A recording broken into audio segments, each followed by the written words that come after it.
السلام عليكم ورحمة الله تعالى وبركاته. مرحبا بكم في قناتي قناة فيفي هوم ديزاين. ان شاء الله الفيديو تاع اليوم هذا يصيبكم في صحة جيدة يا رب. والوصفة تاعنا تاع اليوم هي كيكة البرتقال. عندنا المقادير: عندي كاس تاع السكر ناقص 2 دوا، كاس تاع الزيت ناقص 2 دوا، كاس تاع البيض ناقص 2 دوا يعني 4 حبات بيض، وعندي كاس تاع التشينا ومبشور تاع التشينا.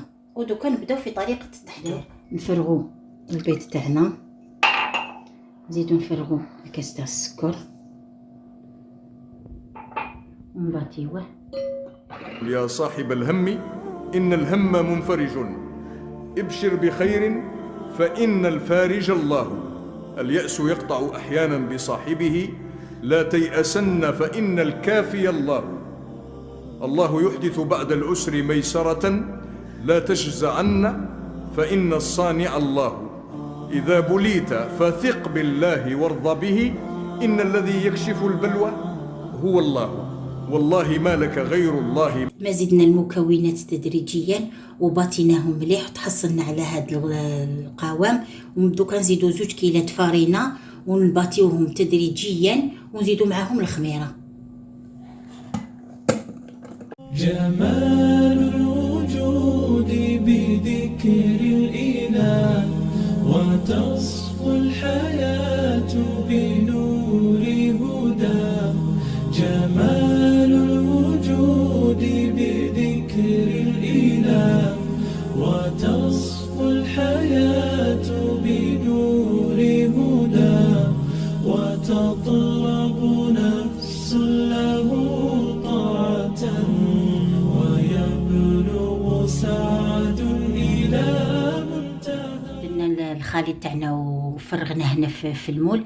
انا كنت شعلت الكوشه مسبقا على درجه 180 ودوك ندخلو يطيب. تحضير الكريمه هي كريمه البرتقال. هنا عندنا 2 كيسان تاع التشينا،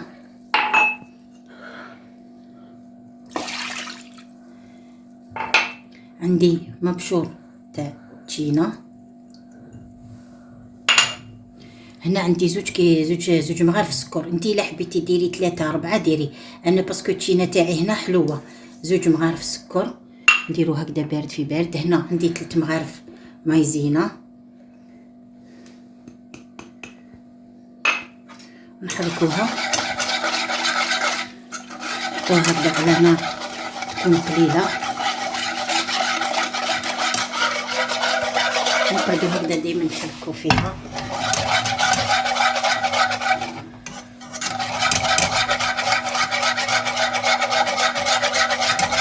حتى كي نشوفوها تبدا هكذا دير فقاعات راهي وجدت لنا.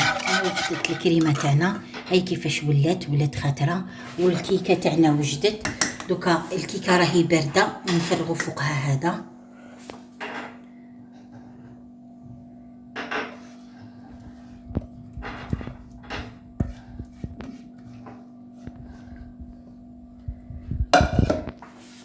هنا بعد ما وجدت لنا راهي واجده نشفت. درت لها شويه واسمو شويه الجوز من الفوق، رشيتها بشويه جوز ودوك نقسمها.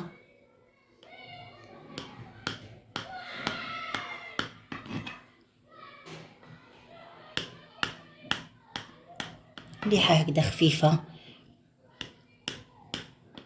دونك راهي متوفره عندنا التشينا راهي في وقتها.